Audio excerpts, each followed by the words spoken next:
guys, so it's currently 1:16 and I'm going to Dagupan para bumili ng mga dental materials for tomorrow because we'll be needing materials. So after that is we'll be heading to Starbucks para mag-review and mag-work. Yeah, dami ko kasing gagawin. Dami kong pendings. Ang dami. Kailangan ko mag-advance reading for tomorrow's recitation na hindi ko alam na may recitation or what.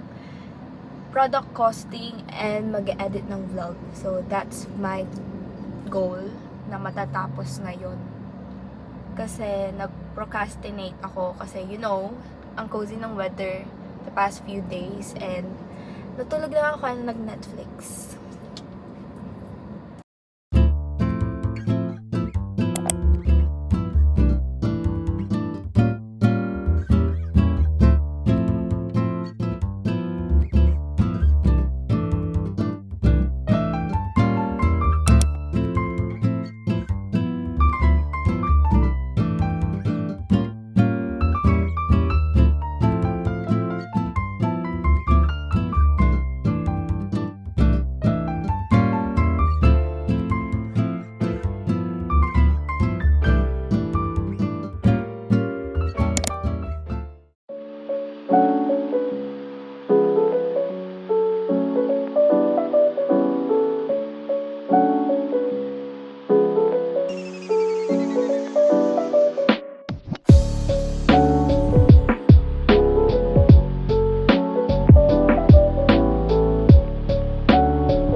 Hey guys, so I'm currently here sa 7-Eleven and I bought Red Bull to keep me energized kasi kakatapos ko lang gawin yung reviewer ko.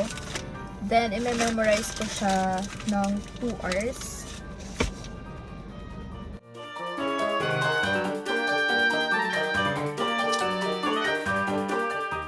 Hey guys, so today it's currently 6:44 in the morning. And grabe na yung traffic and I still have 2 hours left para mag-review kasi 9 AM yung exam namin and yeah, I still have 3 pages left na i-review, so wish me luck. Alam niyo ba, feeling ko first day of school ko ulit kasi grabe yung suspension last week, like Monday lang ata yung pinasukan namin last week. So, parang first day ko ulit. Maaga pa talaga ako nagising. And wala pa akong tulog.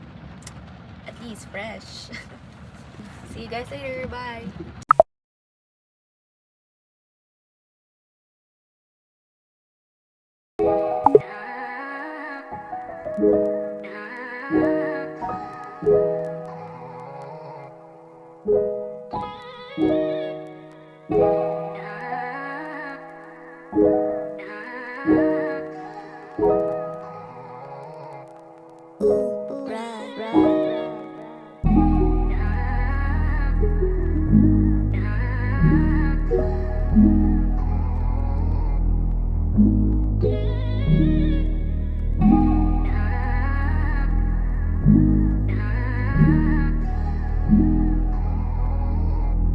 Hey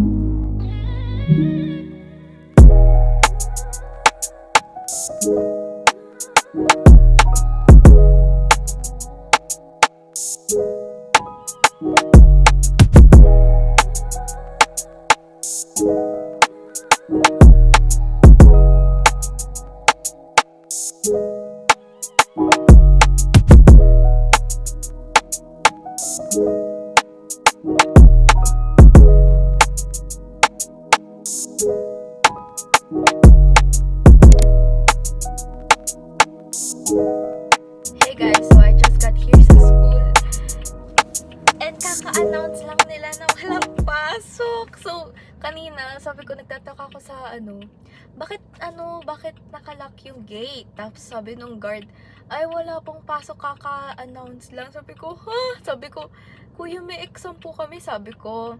Kasi, syempre on the way na ako, hindi ko na chine-check yung notif ko.